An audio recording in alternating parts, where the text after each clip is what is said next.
जीवन में मौका मिले तो काटना नहीं चाहिए, जीना चाहिए।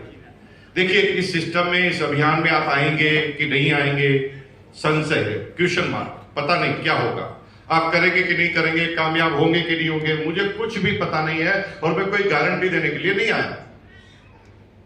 लेकिन मुझे यह पता है कि 45 मिनट दौरान अगर हम दोनों आपस में वार्ता करें तो कोई कंक्लूजन निकलेगा, क्योंकि समुद्र का मंथन होता था तो भी अमृत निकलता था। तो आपको जो पता है आप मुझे बताना, मुझे जो पता है मैं आपको बताऊंगा, और हम एक ऐसे कंक्लूजन पर पहुंचेंगे कि ये 45 मिनट जीवन के सबसे यादगार मिनट बन जाएंगे।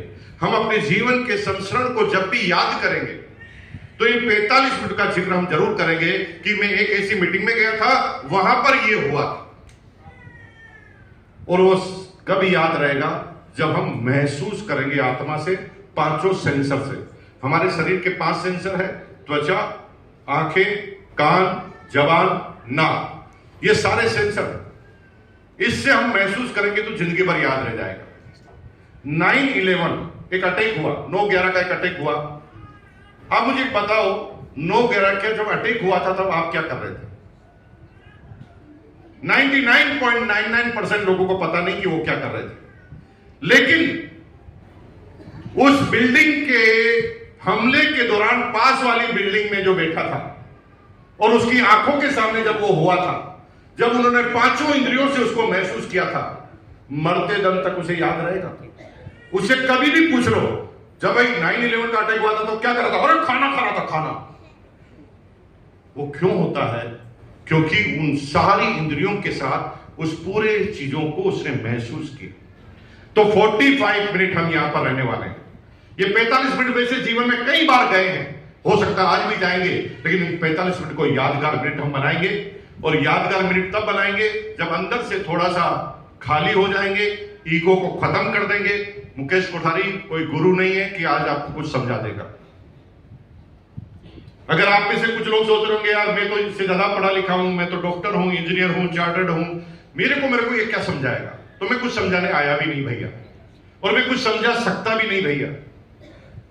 मैं यहां पर आया हूं अपने अनुभव को साझा करने के लिए, समझाने के लिए।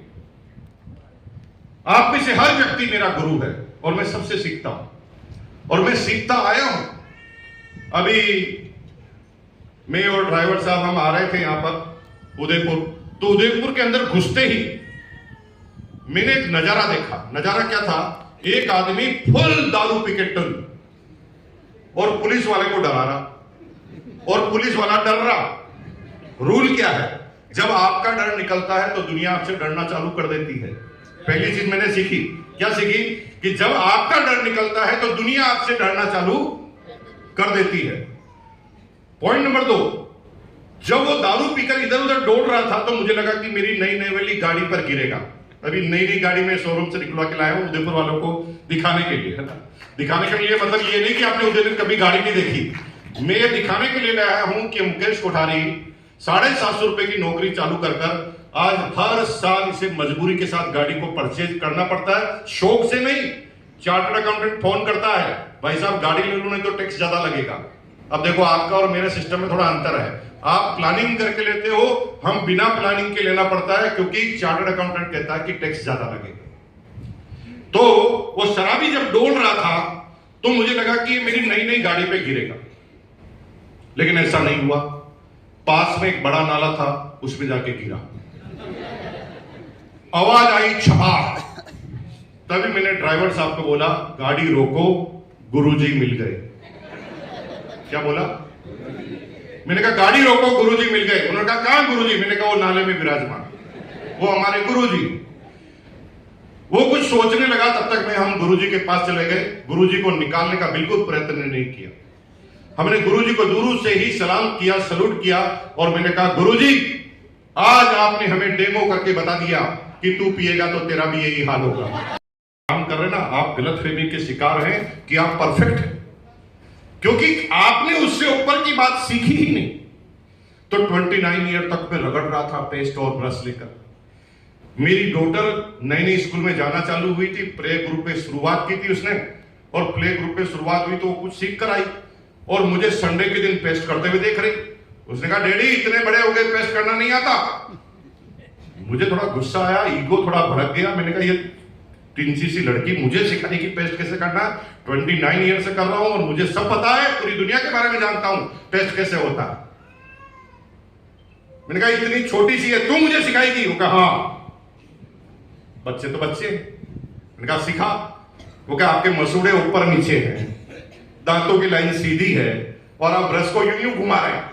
ए पागल आदमी, ब्रश को यूं घुमा, झिकझक झिकझक झिकझक झिकझक, ये चाटा मारा, गुरु पैदा हो गया अपने इंसान। ये गुरु में जन्म भीलवाड़ा में हुआ, वहीं इंटर एजुकेशन पूरी हुई। आई एम सिंपली बीकॉम करने के बाद एक प्राइवेट नौकरी से मैंने अपना इकोनॉमिकल सफर चालू किया। प्राइवेट नौकरी क्यों करनी पड़ी? क्योंकि पिताजी करोड़पति थे। Yes no. मैं भी आपको चेक कर रहा हूं, फ्लो है ना। बातचीत चालू करने से पहले फ्लो चेक कर लेते हैं। अरे आप में से कुछ लोगों ने यस बोल दिया और आप में तो चलो एक्साइटेड हैं, आपसे ज्यादा एक्साइटेड पटना वाले। अभी पटना में सेमिनार लेके आया, वो आपसे भी ज्यादा एक्साइटेड। आप तो आधी बात सुनकर यस कर रहे हैं, वो बिना सुने यस कर रहे हैं। मैंने कहा मेरा नाम यस यस यस। अरे मैंने कहा बोलने तो दे यस फाइनल यस। अरे मैंने कहा यार भाई समझने तो दे, इतने ज्यादा एक्साइटेड नहीं रहना। जब वो ज्यादा एक्साइटेड थे तो मैंने 2 वीडियोग्राफर को स्टेज पे बुलाया। मैंने कहा ये यस करने के मूड में है, मैं यस कराऊंगा, तू वीडियो बना लेना। वीडियोग्राफर ने अपना काम चालू किया, मैंने सबको बातों में लगाया। बातों में लगाकर अचानक बोला तो क्या मैं मान लूं कि आज से आपकी सारी प्रॉपर्टी मेरी? वीडियो बन गया मेरे पास, कोर्ट में घसीटा मैंने उसे। इतने सारे लोगों के सामने बोल के मुकर गया और बिना सोचे समझे यस यस करोगे तो मैं तलाक तलाक तलाक भी करवा सकता हूं। इसलिए बड़ा सोच समझ कर यस करना भाई साहब, बहुत सोच समझ कर यस करना मेरे सामने। तो परिवार का इकोनॉमिकल बैकग्राउंड अच्छा नहीं था, इसलिए 750 रुपए की नौकरी करनी पड़ी। जब मैं 9 साल का था मेरे फादर साहब रिटायर्ड हो गए थे, डिफेंस सर्विसेज में थे, फिटनेस साथ नहीं देती थी, वक्त से पहले कंपलसरी रिटायरमेंट लेना पड़ा। और जब पिताजी का रिटायरमेंट हुआ 250 रुपए की पेंशन आती थी। माताजी ना पापड़ और अचार बनाने की कला में बहुत माहिर थी, घरों घरों से ऑर्डर लेकर अचार की सप्लाई और पापड़ की सप्लाई करती थी। परिवार का गुजारा चलता था। सभी भाई बहन स्कूल कॉलेज में पढ़ रहे थे, मैं भी पढ़ रहा था। लेकिन सारे दो मेरे भाई बहनों को पता था कि पढ़ लिख कर क्या बनना है, लेकिन मुझे पता नहीं था कि मुझे क्या बनना है। एक दिन मैंने रिसर्च की कि मैं क्यों पढ़ रहा हूं। तो रिसर्च के पॉइंट आए कि मैं सिर्फ इसलिए पढ़ रहा हूं कि पिताजी की हाइट 6 फुट 3 इंच है, गुस्से वाले स्वभाव के हैं और बात बात पर लात मारते हैं, ऊपर से फुटबॉल के शौकीन हैं। तो हम सिर्फ इसलिए पढ़ रहे थे कि पिताजी फुटबॉल के शौकीन हैं। उन्होंने क्लियर कर कह दिया फेल हो जाएगा तो जूते मार के लात मार के बाहर निकालूंगा। तो हमारा एक ही कारण था कि पिताजी की लात नहीं खानी थी, इसलिए पढ़ रहे थे। जब पढ़ रहे थे तो एक दिन पिताजी माताजी दोनों झगड़ा कर रहे थे। झगड़ा उस समय भी होता था। अगर आपके झगड़ा हो रहा तो मैं बहुत बहुत हार्दिक बधाइयां देता हूं, झगड़ा जारी रखिए। मतलब आप कभी भी आपका पड़ोसी आकर समझाए झगड़ा मत करो, रुकना नहीं है, झगड़े करते ही रहना है। झगड़े में कमी है तो तलवार खरीद कर लाओ, तलवार के साथ पति पत्नी झगड़ा करो, लेकिन झगड़े की समाप्ति पर बात शुरू करो। बोलो कीप कम्युनिकेटिंग। अगर आपने बातचीत चालू रखी तो दुनिया के रिश्ते कई लंबे हो जाएंगे और इस जीवन में इन सारे रिश्तों को आप बड़े आनंदमय तरीके से जिएंगे। लेकिन बातचीत करना बंद मत करना। तो माताजी पिताजी झगड़ा कर रहे थे। पिताजी माताजी को डायलॉग बोल रहे थे। डायलॉग था तूने इस महीने का बजट बिगाड़ दिया, तूने इस महीने का बजट बिगाड़ दिया। और साला मुझे समझ में नहीं आया बजट होता क्या, बिगड़ता कैसे और किसने बिगाड़ दिया, क्यों बिगाड़ दिया, क्या कारण है। अब पिताजी से पूछ रही कि हमारी ताकत नहीं थी। क्यों? पिताजी फुटबॉल के शौकीन थे तो पिताजी से पूछा नहीं, पड़ोसी से जाके पूछा। मैंने कहा भाई साहब ये बजट क्या होता है, कैसे बिगड़ता है? तो पड़ोसी ने कहा बजट का मतलब हिसाब किताब होता है और आमदनी से ज्यादा जब खर्चा हो जाता है तो बजट बिगड़ जाता है। मैंने कहा ये आमदनी कहां से आती है? कि आमदनी के कई तरीके हैं, लेकिन 3 तरीके प्रमुख है। नौकरी कर लो, बिजनेस कर लो, खेती कर लो। अब खेती कर नहीं सकता, नौकरी में जो मुझे कोई रखेगा नहीं, बिजनेस एकमात्र तरीका था। और आपको आश्चर्य होगा कि मैंने 6ठी क्लास में बिजनेस चालू कर दिया, पिताजी को पता नहीं चलने दिया। क्यों? पिताजी फुटबॉल के शौकीन थे। मैंने पतंग की दुकान लगाई, पतंग की दुकान लगाई। अब मुझे कोई कैपिटल देने के लिए तैयार नहीं, पैसे देने के लिए तैयार नहीं, तो मैंने टॉफी नहीं खाई। 7 दिन में एक बार 5 पैसे चॉकलेट खाने के लिए मिलते थे। 1 साल तक एक भी चॉकलेट नहीं खाई। 1 रुपया 60 पैसा इकट्ठा किया, 1 रुपया 60 पैसा भाई से उधार लिया, 3 रुपए 20 पैसे से पतंग की दुकान लगाई और 3 महीने में पैसे को डबल कर दिया। 6ठी क्लास। वहां से मेरी एंटरप्रेन्योरशिप की जर्नी चालू हुई, क्योंकि जीवन का सबसे बड़ा शिक्षक है अनुभव। और जब आप अनुभव ले लेते हैं तो अपने अनुभव के आधार पर आप जितनी तरह की एनालिसिस कर सकते हैं, आप दुनिया के किसी भी अनुभव से नहीं कर सकते। फिर मुझे समझ में आ गया कि पैसा कैसे कमाते हैं। मैं हर जगह अपॉर्चुनिटी देखता था। होली आती थी, रंग की दुकान लगाता था, दिवाली पर पटाखों की दुकान लगाता था, राखी पर राखी की दुकान लगाता था, और जब कोई त्योहार नहीं होता था तो मेरे सारे दोस्त कंचे खेलते थे, मैं कंचे की दुकान लगाता था। खेलने में मेरी रुचि कभी नहीं थी, क्योंकि पहले दिन से क्लियर था, खेलने वाला हारेगा या जीतेगा, जीतने वाला हंसेगा, रोने वाला एकदम लाइन में चल रहे। मैं समझा कि आप सुनते सुनते कहीं बेहोश तो नहीं हो गए। कितने लोग जिंदा बचे हैं अभी तक? अरे बात ये नहीं है, वो भाई साहब ना खुद अपने आप को चेक कर रहे हैं, जिंदा बचे कि नहीं बचे। अरे है कि नहीं? हाथ खड़ा करो ना, पूरा दोनों हाथ खड़ा करो। फिर होता ना भाई साहब, मुझे घूम घूम कर देखना है कि है भी कि गया, इसलिए थोड़ा सा हिलते डुलते रहेंगे तो बहुत मजा आएगा। तो मुझे अच्छी तरह पता था कि हारने वाला रोएगा, जीतने वाला हंसेगा, लेकिन हम तो बेचने वाले, हर हाल में हंसने वाले हैं। बेचने वाले का दुनिया में कोई अल्टरनेट नहीं है, और दुनिया में कोई भी टॉप पर गया है तो बेच बेच कर ही गया। 11वीं क्लास में मैंने एलपीजी सिलेंडर को ब्लैक करना चालू कर दिया। एलपीजी सिलेंडर की बहुत कमी थी हिंदुस्तान में। मेरी माँ ने मुझे सिलेंडर रिफिल कराने के लिए भेजा। मैं सिलेंडर खाली लेकर गया तो वहां पर बात चल रही थी। एक आदमी कह रहा था मेरा नंबर तो नहीं आया लेकिन सिलेंडर चाहिए, मेरी बहन की शादी है। उसने कहा बहन की शादी है तो ब्लैक में लेना पड़ेगा, 100 रुपए का सिलेंडर 200 का मिलेगा। तभी मैंने डिसाइड कर लिया सारा बिजनेस तो सिलेंडर का ही करूंगा। मैं ऐसी ऐसी चीजें डिसाइड कर लेता था जो असंभव थी। पॉइंट नंबर 1, आप डिसाइड तो कीजिए, कायनात तुम्हें उस काम को सक्सेस करने के लिए पूरा माहौल बनाने के लिए तैयार है, लेकिन तुम डिसाइड क्यों नहीं करते? क्योंकि आसपास के लोग तुम्हारी औकात तुम्हें बार बार याद दिला देते हैं। तू करेगा, तेरे बाप ने भी किया कभी, तेरे से होगा कभी है? वो बार बार ऐसा याद दिलाते हैं, ऐसी चीजों से डरा देते हैं जो तुमने कभी देखी नहीं। बच्चा पैदा हुआ, 2 साल का हुआ, शेर को कभी देखा ही नहीं, तभी माँ उसे कहानी सुनाती है, सो जा नहीं तो शेर आ जाएगा, गब्बर शेर।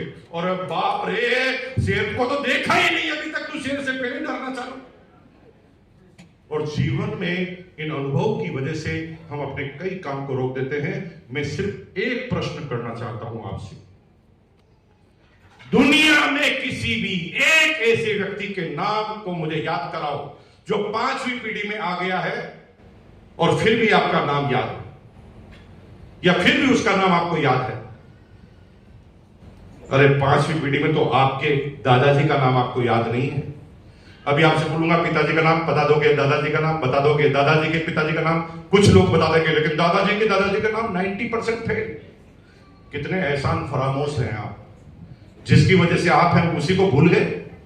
लेकिन आपको क्यों याद नहीं है? क्योंकि दादाजी के दादाजी ने ऐसा कुछ किया ही नहीं कि नाम याद रखें। नाम उसका याद रखा जाता है जो असंभव चीज सोचता है। महात्मा गांधी का नाम क्यों याद है पता आपको? मोहनदास करमचंद गांधी। करमचंद जी बैरिस्टर थे, करोड़पति थे, और महात्मा मोहनदास जी को उन्होंने साउथ अफ्रीका बैरिस्ट्री करने के लिए भेजा।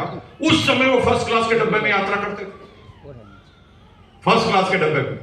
थोड़ा सोचो कि किस लेवल के व्यक्ति होंगे उस समय के वो। और मोहनदास जी को जब ट्रेन से बाहर फेंका गया अंग्रेज के द्वारा, तो मोहनदास ने बोला, ए अंग्रेज, तूने मुझे ट्रेन से बाहर फेंका है, मैं तुझे हिंदुस्तान से बाहर फेंकवा दूंगा। मुझे समझाया कि हिंदुस्तान में फैमिली की परिभाषा गलत है। 2 हस्बैंड वाइफ को भी फैमिली कहते हैं, हस्बैंड वाइफ के 2 बच्चे हैं उनको भी फैमिली कहते हैं, हस्बैंड वाइफ के 11 बच्चे हैं उनको भी फैमिली कहते हैं, हस्बैंड वाइफ के 11 बच्चे उनके पास माँ बाप है तो उनको भी फैमिली कहते हैं। और इंडिया वाले इतने पागल की साला एक फैमिली को 2 सिलेंडर देते हैं, 2 है उनको भी 2 देते हैं, 23 है उनको भी 2 देते हैं। मैंने कहा जिनके 2 है उनका पता लगाएंगे, और मैंने मोहल्ले का पता लगा लिया। जिनके 2 सिलेंडर थे, मिलते तो 2 लेकिन काम एक ही आता था, तो मैंने सबका पता लगाया और उनको ऑफर दे दिया कि सरकार से सिलेंडर लेकर मुझे दे दोगे तो 50 रुपए एक्स्ट्रा दूंगा, 100 का 150। वो कैसा हो रहा? मैंने कहा योजना चल रही है, नाम लिखाओ। और हमने नाम लिख लिए, 70 सिलेंडर इकट्ठे कर लिए। वो पागल आदमी थे जिन्होंने 1 करोड़ में एजेंसी ली थी, हमने तो एक चुटकी में एजेंसी ली थी। और फिर सिलेंडर का बिजनेस चालू किया। एक सिलेंडर पे 25 रुपए कमाते थे, डीलर का मार्जिन था 10 रुपया, हमारा 25। जब मैं 11वीं क्लास में आया था ना, मेरी 2-2.5 रुपए पर मंथ की इनकम थी। मेरी स्कूल का जो प्रिंसिपल था उनके पास लूना और हमारे पास टीवीएस चैंप मोपेड। प्रिंसिपल हम दोनों स्कूल में एक साथ ही घुसा करते थे। जैसे तैसे बीकॉम हो गए। बीकॉम होने के बाद पिताजी एक दिन हमारी नौकरी फाइनल करके आ गए। पुराने वाले पिताजी बड़े खतरनाक होते थे, कभी कभी शादी भी फाइनल करके आ जाते थे। बहुत खतरनाक होते थे पुराने पिताजी। हमारी नौकरी वो फाइनल करके आ गए और मेरे को क्या कहते हैं, 8 बजे तैयार हो जा, 10 बजे नौकरी पे जाना है, तेरी नौकरी फाइनल कर दी है, 12 घंटे काम करना पड़ेगा, 750 मिलेंगे। और मैंने कहा यार भाई आज तो फंस गए। आज पिताजी के सामने कभी बोले नहीं, आज बोलना पड़ेगा। मैंने हिम्मत जुटाई, सांस भरी और 5 कदम पीछे किए। क्यों? समझदार है, बहुत समझदार है। मैंने कहा लात नहीं पड़ जाए चलते चलते। मैंने कहा पिताजी नौकरी करने की जरूरत नहीं, मैं तो पहले ही बहुत कमाता हूं। चुप, फालतू की बातें करता है। कब मैच्योरिटी आएगी? तेरा बाप हूं मैं, तू जो भी करता है उसका एक एक पल पल की जानकारी है मेरे पास। नाक कटा रहा है तू मेरी। बड़ा हो गया है, ग्रेजुएट हो गया, कल शादी होगी, रिश्ते आएंगे, लड़की का बाप मेरे से पास आएगा और पूछेगा तुम्हारा बेटा क्या करता है, तो मैं क्या बोलूंगा, गैस का सिलेंडर ब्लैक करता है। पिताजी की समस्या ही को जोड़ दी, उन्होंने नौकरी पे लगा दिया। नौकरी करता था तो भी अलग तरीके से। सारे बच्चे जल्दी फ्री होकर चाय की केबिन पे जाकर गप्पे मारते थे और पूरी दुनिया का बिजनेस डिस्कस करते थे। हम ऐसा नहीं करते थे, जल्दी फ्री होते थे तो बॉस की केबिन में जाते थे। बॉस हमें एक्स्ट्रा काम बताता था, पैसा नहीं मिलता था लेकिन एक्स्ट्रा सीख जाते थे। बॉस के नजदीक आते थे, इसकी वजह से सबसे ज्यादा प्रमोशन मुझे मिलते थे, सबसे ज्यादा इंक्रीमेंट मेरे मिलते थे। और मेरे पास उसी दिन से ये चीज क्लियर है, जो बनना है वहां जाना होगा। हेलो, क्या क्या क्या बोला मैंने? अगर खाना बनाना है तो कहां जाना होगा? जो बनाना है वहां जाना होगा ना। खाना बनाना है तो किचन में जाना होगा, और खिलाड़ी बनना है तो यार गजब इंटेलिजेंट है आप, आपको सब पता है। मतलब खिलाड़ी बनना है तो मैदान में जाना होगा ना। Very good very good. और अगर बॉस बनना है तो कहां जाना होगा? उसकी केबिन में जाना होगा। और अगर आरसीएम में डायमंड बनना है तो कहां जाना होगा? ये तो सिंपल सा रूल है ना, जो बनना है वहां जाना।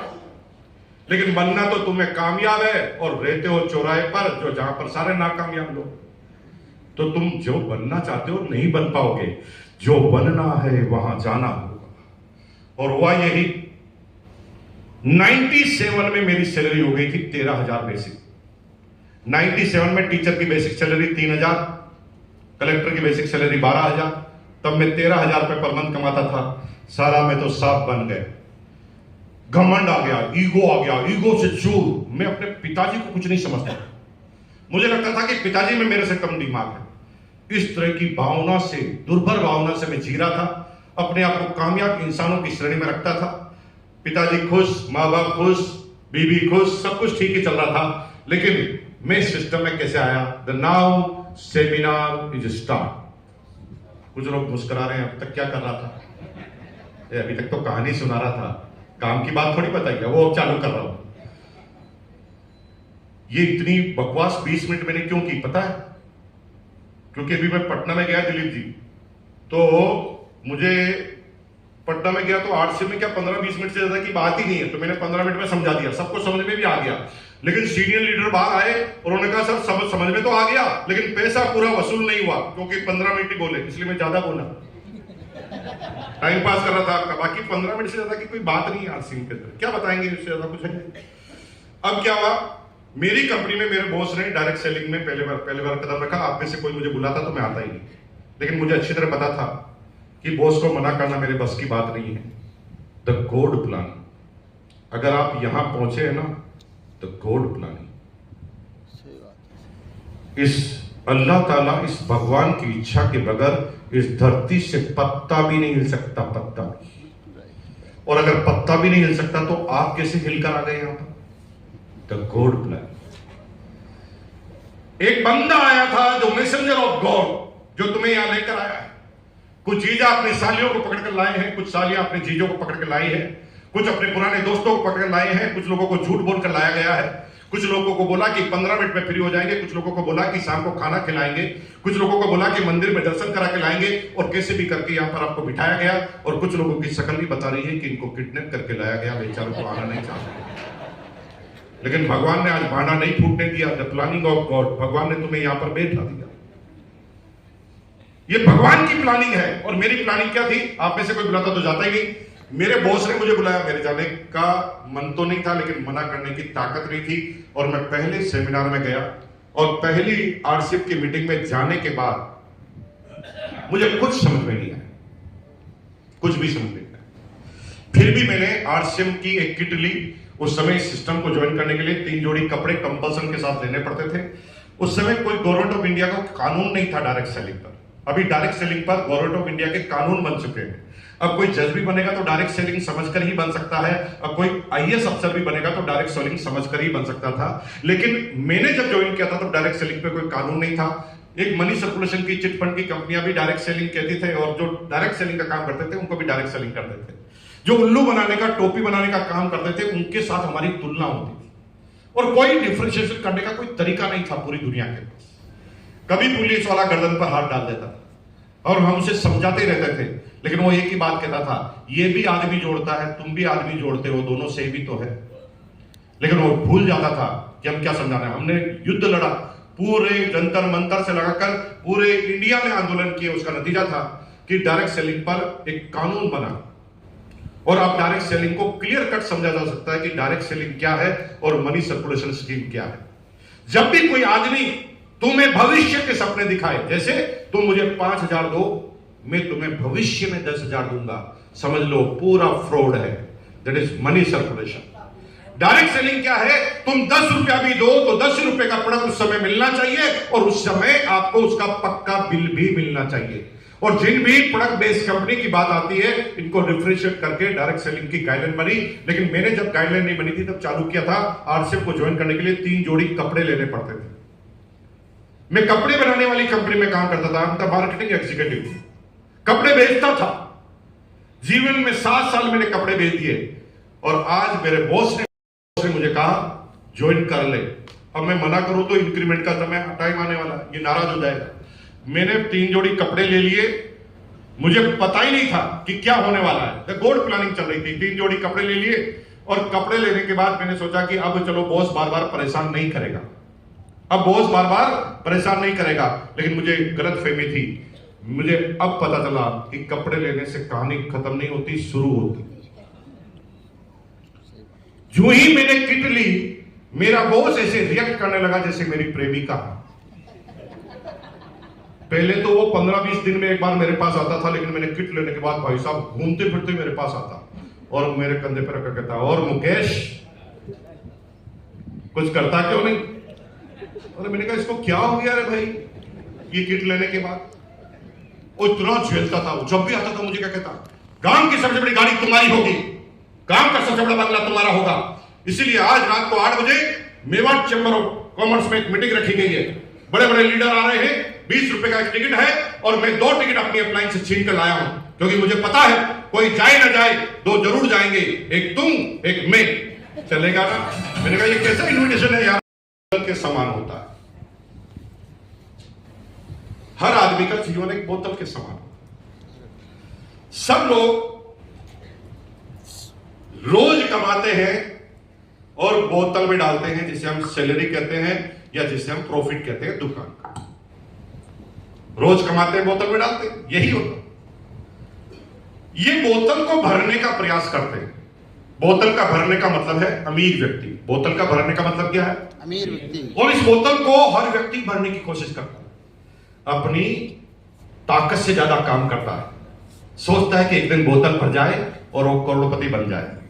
लेकिन ऐसा होता नहीं। वो रोज काम करता है और अपना पैसा बोतल में डालता है, लेकिन बोतल के नीचे कुछ छेद होते हैं जिसे हम खर्चों के छेद कहते हैं।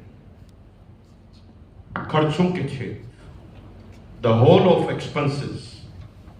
हम पैसा डालते हैं, ऑयल सीड्स यानी किसी न किसी तिल से बनते हैं, तिलहन से बनते हैं या बीज से बनते हैं। लेकिन ये पहला ऐसा ऑयल है जो राइस का जब छिलका निकलता है, छिलके के नीचे एक भूरे कलर की परत होती है, उसे ब्रान बोलते हैं, और ये ब्रान से ऑयल निकलता है। अगर बूफा फूफा की बात करें तो यहां पर बैलेंसिंग बूफा फूफा, अगर दुनिया के किसी ऑयल की बात करें तो मूंगफली के तेल के बाद सबसे बेहतरीन जो मुफा फूफा के परसेंटेज है वो राइस ब्रान ऑयल में पाए जाते हैं। राइस ब्रान ऑयल में एक एंटीऑक्सीडेंट भी पाया जाता है जिसे गामा ओरिजिनोल बोलते हैं, और ये कहते हैं मैजिक है पूरे वर्ल्ड में। जापान जैसी कंट्री में तो इसे हार्ट की दवाई माना जाता है। अगर आप पता करेंगे रिसर्च गामा ओरिजिनोल, तो गामा ओरिजिनोल ऑयल में भी मिलता है और गामा ओरिजिनोल के अलग से कैप्सूल भी आते हैं। कितने लोग गामा ओरिजिनल ऑयल का घर में इस्तेमाल करते हैं, बता कीजिए। और बाप रे, इतने सारे लोग गामा ओरिजिनल को इस्तेमाल कर रहे हैं। तो इसमें कुछ नहीं करना, जो आप ऑयल इस्तेमाल कर रहे थे उसको रिप्लेस करना, और रिप्लेस तो आप जिंदगी भर करते आए हैं। एक दुकानदार जिसके आप रेगुलर सामान लेने जाते हैं, वो कुछ न कुछ प्रोडक्ट तो हर बार रिप्लेस कर ही देता है। भाभी जी ये ले जाओ, मेरी गारंटी है, ऐसा कहकर वो हर बार एक नया आइटम देता कि नहीं देता। तो रिप्लेस तो हम करते आए हैं, तो इसको भी हम करके देख लेंगे। अगर हमें अच्छा नहीं लगेगा तो लेंगे क्या? मेरे कहने से लोगे क्या? नहीं, वो तो सिंपल से नहीं लोगे। इसलिए अच्छा है तभी इतने सारे लोग ले रहे हैं, और आप भी लेंगे तो आपके जीवन में कई तरह की प्रॉब्लम खत्म हो जाएगी। अभी मैगी की बात कर रहे थे, अभी कितना भी हम समझाएं कि मैगी नहीं खानी चाहिए डॉक्टर साहब, लेकिन ये तो खाएंगे, और इतना ज्यादा खाएंगे कि आप नेस्ले के टर्नओवर को देखें मैगी को, वो हर साल वर्ल्ड लेवल पर बढ़ता ही जा रहा, बढ़ता ही जा रहा। कितना भी ज्ञान दे दो, कोई रोक नहीं सक रहा। तो अब क्या करें? तो उस मैगी का एक सेम प्रोडक्ट आरसीएम लेकर आइए, जिसमें आरसीएम के जो नूडल्स हैं, जिसे हम सिंपल सी भाषा में गुड डॉट नूडल्स कहते हैं। उस नूडल की क्या खास बात की आरसीएम ने? दुनिया के सारे जो नूडल्स हैं वो मैदे से और आटे से बनते हैं। ये आरसीएम का पहला ऐसा नूडल है जो सोयाबीन से बनता है। पहला काम हो गया सोयाबीन का। दूसरा, प्रोटीन के परसेंटेज उस नूडल से ज्यादा इसके अंदर मिलेंगे, तो यहां पर आपको नुकसान न के बराबर होगा। बिस्किट आप खाते हैं, लेकिन बिस्किट जो मार्केट से लेते हैं वो गेहूं के आटे के सारे नहीं होते, वो मैदे के होते हैं, और मैक्सिमम बिस्किट में पॉम ऑयल या फिर बटर का इस्तेमाल होता है। आरसीएम का एक भी बिस्किट ऐसा नहीं आता जिसमें पॉम ऑयल का इस्तेमाल होता है। वो 100% आटा, पूरे फाइबर के साथ आटा, और उसके ऊपर वो पूरे राइस ब्रान ऑयल के साथ होते हैं। तो मैं किन किन प्रोडक्टों की बात करूं, ऐसे प्रोडक्टों को अगर मैं गिनाना चालू करूं तो आरसीएम के एक एक प्रोडक्ट है जिन लोगों को रेगुलर इस्तेमाल करने की आदत पड़ गई है, उनसे आप थोड़ा पूछिए तो पता चलेगा। अब मैं आगे की बात करता हूं। मैंने सिर्फ दुकानें बदली, और दुकान बदलने के बाद अपने खर्चे के कनेक्शन बदले, और खर्चे के कनेक्शन बदलने के बाद पेट मेरा आपके पास खर्चे के कनेक्शन बदलने के बाद इनकम लोगों को आने लगी। लेकिन मेरे लेवल तक ये इनकम कैसे आई? क्योंकि जब मैं तीसरी मीटिंग में गया तो मुझे मेरी अपलाइन ने काउंसलिंग के दौरान एक नई बात बताई। दुनिया के सारे लोग क्या कर रहे हैं?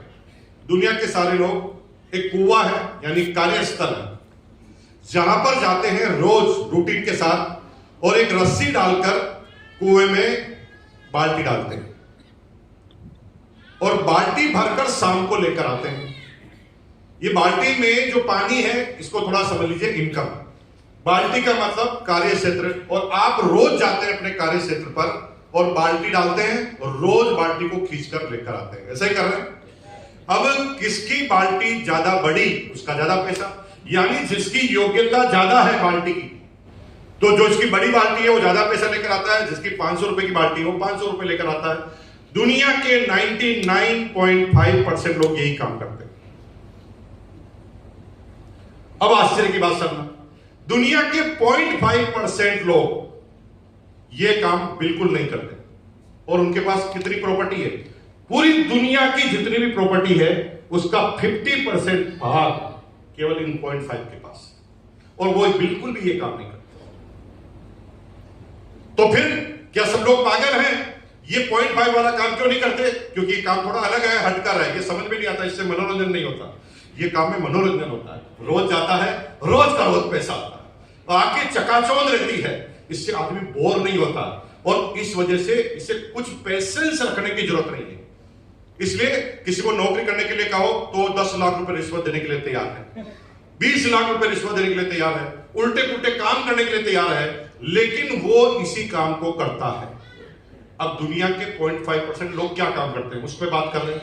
दुनिया के 0.5% लोग काम करते हैं, सबसे पहले चयन करते हैं एक बांध का, यानी कार्यस्थल का, एक कार्य का चयन करते हैं कि मुझे किस क्षेत्र में जाना है, और उसकी हिस्ट्री का पता लगाते हैं। जैसे समझ लीजिए ये एक डैम है, इसके बारे में पहले पता लगाते हैं कि ये डैम कितने साल पुराना है, कितना मजबूत है, कितना भरा हुआ रहता है, क्या ये कभी खाली हुआ है, इसकी हिस्ट्री पता करते हैं, दैट इज कंपनी हिस्ट्री। पता कर लिया। अब 50 किलोमीटर दूर आपका एक घर है। अब एक तरीका है रोज कुएं में बाल्टी डालो और पानी लेकर आओ, और एक तरीका है इस डैम में से एक पाइपलाइन बिछाओ जो गाड़ियों से होते हुए, रोड से होते हुए, कच्ची जमीन से होते हुए एक पाइपलाइन आपके घर पर छोड़ दे। दुनिया में कोई भी आदमी अगर धनवान है तो उसने एक ऐसा काम किया कि उसने नेटवर्क बिछाने के बाद काम भी बंद कर दिया, तो काम उसका चालू है। जैसे मुकेश अंबानी ने क्या किया, क्योंकि पिताजी के पास बहुत पैसा था तो वो कर सकते थे, हम नहीं कर सकते, लेकिन उन्होंने किया यही। क्या किया? एयरटेल, आइडिया, वोडाफोन, कुछ कंपनियां इंडिया में हुआ करती है, हाई हैश, ऐसी बहुत सारी कंपनियां होती थी। जब जियो के नाम से आए या रिलायंस के नाम से सबसे पहले मोबाइल आया तो उनको अच्छी तरह पता है कि कनेक्शन और लाइन कंप्लीट करनी है, कमाएंगे बाद में। तो पहले उन्होंने कहा भाई साहब कौन कौन मोबाइल लेगा, हम ये सुविधा देंगे 5,000 में। तो जो धन्ना सेठ थे उन्होंने फटाफट ले लिया, लेकिन 0.1% आदमी थे पूरे इंडिया के। उन्होंने कहा भाई साहब ये ऐसे पकड़े में नहीं आएंगे, तो कहते चलो हम रेट में डिस्काउंट करते हैं, 1,000 में देंगे, कितने लोग लोगे? फिर 2-3% आदमी आए, वो 1,000 में ले गए। फिर उन्होंने कहा 500 रुपए में कितने लोग लोगे? फिर 15-20% आए। फिर उन्होंने कहा 100 रुपए में कितने लोगे? फिर 40-50% आदमी आए। उन्होंने कहा छोड़ना नहीं, पाइपलाइन पूरी कंप्लीट करनी है। उन्होंने कहा अच्छा कौन फ्री में लेगा? वो फ्री में तो सबने हाथ खड़ा कर दिया, फ्री में तो मैं ले लूंगा। अब क्या फायदा मिलेगा कि सर हम 1 GB डाटा रोज आपको फ्री देंगे और कनेक्शन भी फ्री में देंगे। इंडिया वालों को तो इससे अच्छा और क्या मिल सकता होगा? सब ने मोबाइल ले लिया और उन्होंने 2 साल तक लगातार डाटा देकर तुम्हारी आदत बदल दी, रात को फिल्म देखने की, और तुम्हारी आदत बना दी रात को रील देखने की, और तुम्हारी आदत जुड़ी हुई। मुकेश अंबानी ने कहा अब पाइपलाइन कंप्लीट है। अब उन्होंने कहा भाई साहब देखो हम आपको कष्ट समझते हैं, ज्यादा रेट नहीं ले सकते, अब हम पर कनेक्शन 50 रुपए लेंगे। अब धीरे धीरे कैसे देख रहे हैं, धीरे धीरे क्या होता है, जहर धीरे धीरे दो तो पता नहीं चलता, इसे कहते हैं धीमा जहर। 50 रुपए, उन्होंने कहा यार चलो 50 रुपए तो दे देंगे यार, इतने समय तक फ्री क्या, 50 में क्या है। लेकिन कनेक्शन कितने? 90 करोड़। 90 करोड़ इंटू 50, 50 में जुई आपकी आदत डली। उसने कहा भाई साहब कंपनी घाटे में चल रही, पोसा सो करें। फिर थोड़े दिन एनालिसिस किया आपने, किसने स्टेज पे आके कहा सारा जियो का कनेक्शन कटा देंगे, आज के बाद कोई जियो इस्तेमाल नहीं करेगा। घर पे जाके बीबी ने समझाया जियो नहीं करेगा तो इसका 100 रुपए और कौन देगा। फिर उसका दिमाग चला ठीक है 100 दे देंगे, 100 इंटू 80 करोड़।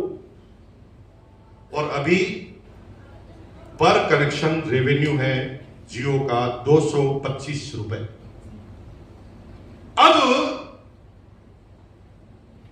टावर लगा दिए, स्टाफ बिठा दिया, लाइनें लगी हुई है। अब रोज मुकेश अंबानी को तुम्हारे घर पे फोन करना पड़ता है क्या? भाई फोन तो कर, बात तो कर, तुम अपने आप लगे हो मुन्ना भाई की तरह। और वहां पर वो करोड़ों में खेल रहा क्योंकि पाइपलाइन कंप्लीट कर दी। लेकिन ये करोड़पतियों का काम था, ये आप नहीं कर सकते। मुकेश कुठारी ने क्या काम चयन किया, डायरेक्ट सीलिंग का किया और यहां से पाइपलाइन बनाना चालू की। और ये पाइपलाइन 6-7 साल बाद मेरी आ गई।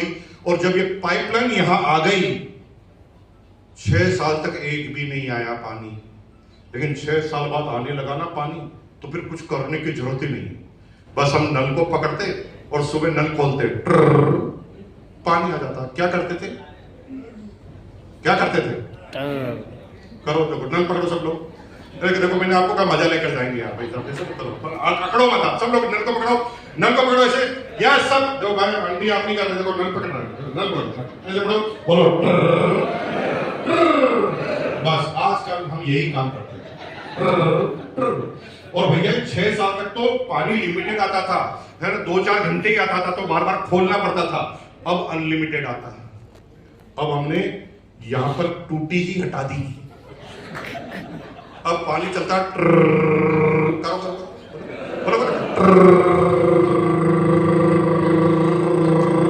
और जब ये जो आज इनको सम्मान मिलने वाला है ना, ये लोग जब भी किसी नए पिन पर आते हैं हमारे यहां से और प्रेशर बढ़ जाता है। अब सिंपल सी गणित है। अब प्रश्न यहां से चालू होता है ये पाइपलाइन बनेगी तो प्रोसेस क्या है? ऐसा थोड़ी है कि अभी सपना देखा और कल पाइपलाइन बन जाएगी, नहीं। आप थोड़ा सोचिए कि ठेकेदार क्या करता है। जैसे एक डैम से ठेका मिला है एक ठेकेदार को कि भाई साहब 50 किलोमीटर उदयपुर में एक पाइपलाइन पहुंचानी है,